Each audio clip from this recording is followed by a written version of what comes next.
तर आज आपण बनवणार आहोत बेसनची पोळी। मुलांना आवडते हो। आज कंटाळा आला ना भाजी बनवायचा, त्यात टाकलं टोमॅटो, 2 मिरच्या, कांदा आणि थोडीशी कोथिंबीर। आज भाजी बनवायचा कंटाळा आला म्हणून बेसनची पोळी।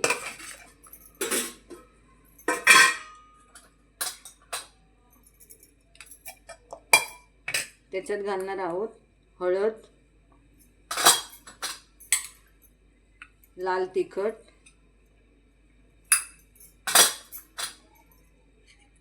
धना पावडर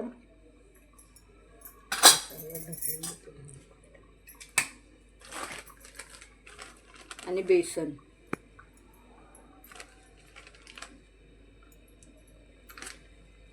या मीठ,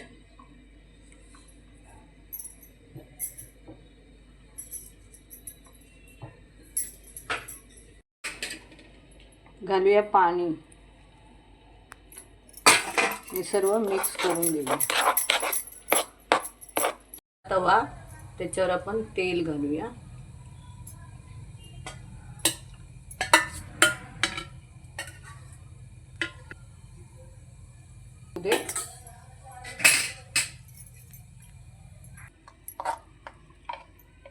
त्याच्यावर ते मिश्रण टाकूया।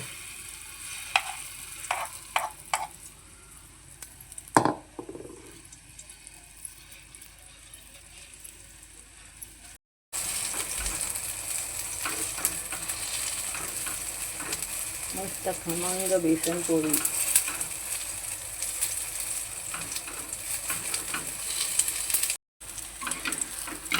झाली आपली बेसनची पोळी तयार। श्री स्वामी समर्थ।